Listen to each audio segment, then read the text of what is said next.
my first really successful season as a writer, virtually every series that I was hired to write on, I was the first woman the producer had ever hired, because there just weren't any. And so they were always taking a chance. And and I did feel a responsibility to not screw it up. Women writers really began in comedy with any kind of frequency because of Jim Brooks and Alan Burns starting with Treva Silverman, and then I was, I think, like the third woman they ever hired to write. And then because that show became so critically successful, other producers were saying, well, more than critically, with the ratings too, get me a woman.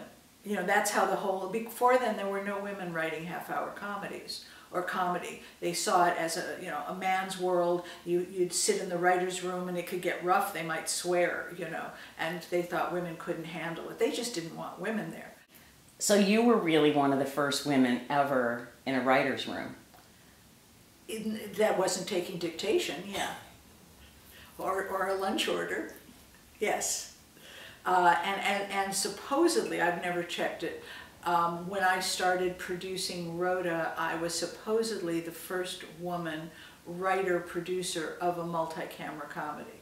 Women actors felt more comfortable. Certainly someone like Valerie, who was always very politically involved and was an early feminist, and appreciated what women writers brought, although none of this would have happened without Jim and Alan, and nobody wrote women any better than they did and do. She trusted me and knew that I was not going to do things that were embarrassing to her or to women, and women would be portrayed, well, the bottom line was it had to be funny, it had to be true, but we weren't going to do things that might have been done in the past in portraying women. But that whole era of MTM was like going to Harvard, the Harvard of comedy.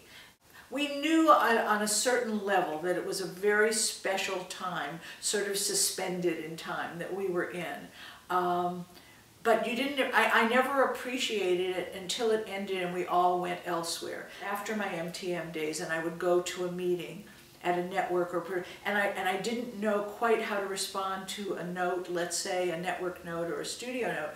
And my role, I had no women role models. My only role models were men. And I would always ask myself, what would Jim or Alan do?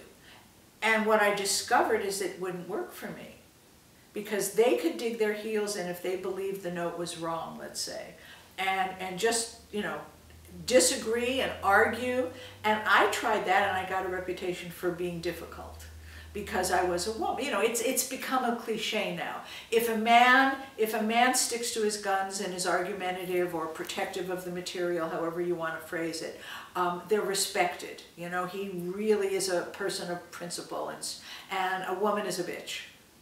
So, but I learned that the hard way because there were no role models. I mean, I guess I became one of them for other women. I've been told that by other women. Nowadays, it's just taken for granted. It's not unusual that there are so many women writing and creating and even directing. When I started directing, there were very few women directing too in TV. And I think it is better today. I mean, so many more women are stars of shows that center around women. It didn't used to be that many, We're still waiting for one that centers around an older woman. Is there none? No, not that I can think of. Well, I guess we have to wait till Meryl Streep is willing to do TV. There you go. Yeah. Okay, so you'll write it, right? Meryl, call me, yes. I'll be happy to write. It would be an honor to write it.